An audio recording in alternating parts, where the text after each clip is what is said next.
La question de l'heure avec Cyril Arnoux. Bonjour, la crise encore et toujours, l'onde de choc des subprimes continue de faire trembler le système économique et financier international, mais plus que jamais, c'est l'Europe qui est aujourd'hui dans l'œil du cyclone. La Grèce va-t-elle faire faillite et sortir de la zone euro ? Cette dernière va-t-elle exploser sous le coup d'une nouvelle phase de la crise de la dette souveraine provoquée par un plongeon de l'Espagne ? Quel impact au sud de la Méditerranée ? Autant de questions qui peuvent aussi déboucher sur de nouvelles perspectives de relance économique. Vous l'aurez compris, notre émission s'intitule « Crise de la dette, l'euro Méditerranée, un relais de croissance ». Pour en parler avec nous, deux invités. Driss Ben Ali, économiste et professeur à l'université Mohamed V de Rabat. À vos côtés, Pierre Copty, économiste, directeur d'investissement dans une banque suisse à Genève. Alors messieurs, bonjour. Ma première question est simple. Croyez-vous au Grexit ? Comme disent désormais les traders, à savoir la sortie de la Grèce de la zone euro. Pierre Copty. Je crois qu'il faudra attendre le résultat des prochaines élections parlementaires en Grèce. Il est certain que si le peuple grec renvoie à la Chambre les mêmes représentants qui ont été élus, on s'achemine fatalement vers une impasse entre la Grèce et ses créanciers. Et je pense que le scénario possible, qui est déjà d'ailleurs escompté par les marchés, sera une sortie de la Grèce. Il y a quelques petits signes déjà précurseurs pour préparer l'opinion publique. On a coupé déjà des lignes sur certaines banques grecques. Le sujet n'est plus du tout tabou. Les Européens disent non, il faut que la Grèce reste. Ce qui veut dire que si elle veut partir, c'est son choix. Donc, je crois que c'est un scénario qui est d'ailleurs, aux dernières statistiques, donné pour probable à 75% par les grandes banques internationales. Alors je crois même que les bookmakers anglais ont arrêté leur pari sur une sortie de la Grèce de la zone euro, tant cette perspective est pour eux inéluctable. Qu'en pensez-vous, Driss Ben Ali ? Je pense la même chose. D'abord, cette perspective paraît inéluctable, c'est vrai. Il faut dire que les Grecs ne font rien pour, évidemment, dissiper ce malentendu avec l'Europe. Les élections, même, je dirais, les prochaines élections vont donner à peu près la même chose. Ce qui est certain, c'est que les Grecs ne veulent pas, évidemment, subir l'austérité et payer la facture.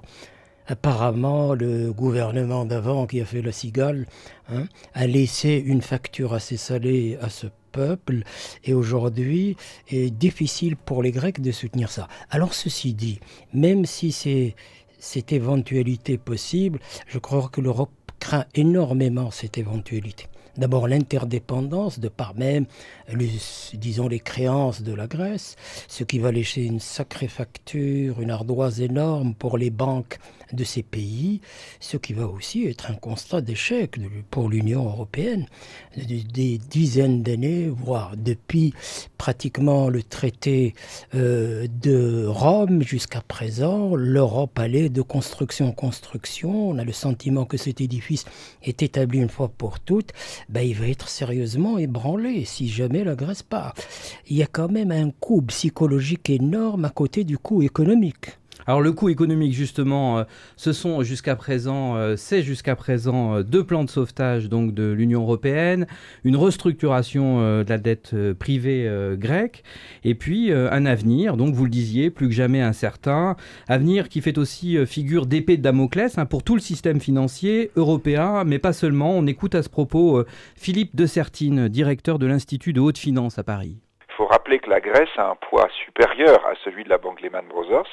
Or, la faillite de la banque Lehman Brothers, aussi petite qu'elle pouvait paraître, a failli faire trébucher l'ensemble du système économique mondial. Il s'en est fallu d'un rien. Donc, nous sommes là aujourd'hui avec la Grèce, avec quelque chose qui ressemble beaucoup à cette situation.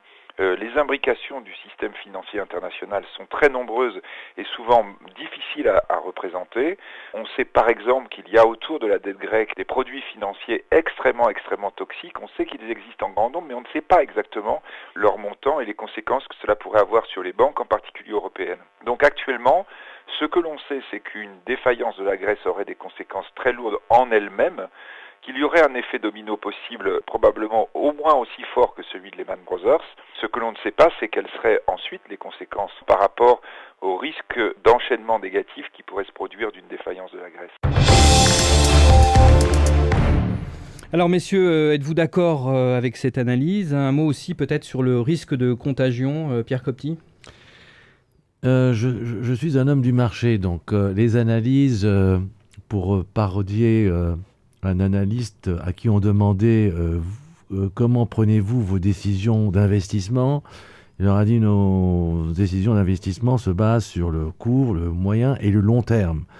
Et l'intervieweur lui demande quelle est pour vous la définition du long terme? Réponse de l'investisseur, du trader: le long terme pour moi c'est 1 minute. Donc c'est tout dire en fait pour l'appréciation de ce qui va se passer. Il y a sur le marché actuellement 2 écoles. Il y a une école qui est peut-être qui n'a pas une formation économiste profonde, etc., qui est dans la finance, mais dans la technique financière. Eh bien, il y a des gens qui disent si les Grecs sortent, c'est tant mieux pour l'euro, ça sera une monnaie de pays forts. Donc, c'est pas grave, il y aura des implications financières, mais ce qu'il faut ajouter, c'est que les implications financières vont être beaucoup plus importantes cette fois sur le Fonds monétaire international et sur les organisations internationales qui ont elles-mêmes prêté à la Grèce, dont la BCE. Donc il y aura des implications pour ces grands acteurs eux-mêmes. Pour le marché, un exit de la Grèce est un peu escompté, mais l'effet de contagion est vu surtout sur l'implication que ça peut avoir sur le système bancaire.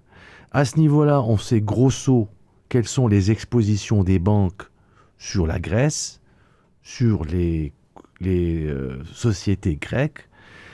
Ce qu'on sait moins, comme disait notre confrère Philippe de Sertine, c'est est-ce que tout ça va déclencher des contrats d'assurance sur un défaut de la Grèce qui ne va plus payer? Est-ce qu'il y a des produits effectivement structurés qui ont été faits, qui pariaient sur le non-paiement ou le paiement de la Grèce? Est-ce que des créanciers vont se retourner contre le gouvernement grec, lui disant nous avons renégocié nos créances avec un engagement que vous alliez rester et que maintenant... Donc, on ne connaît pas. Mais ça n'a rien à voir avec l'effet de domino sur le reste des pays. Et c'est là où les marchés vont intervenir. C'est-à-dire que du moment qu'on dira que la Grèce a fait faillite, la Grèce est sortie, mais sans analyser, l'Espagne va subir le même sort. Et dans le maillon, l'Espagne est aujourd'hui le maillon le plus faible à cause du système bancaire espagnol. On va en reparler dans quelques minutes justement du système bancaire espagnol. Sur ce risque de contagion, Driss Ben Ali? Le risque de contagion n'est pas éliminé. Il peut exister. Bien que la Grèce, c'est quand même un pays que beaucoup d'Européens appellent un peu les pays périphériques en quelque sorte. Ce n'est pas une économie puissante qui va avoir des conséquences sur l'ensemble des économies. C'est pas évidemment l'Allemagne, c'est pas la France, des pays qui ont un poids sur l'économie de l'Europe et qui vont engendrer une chute de tout le reste.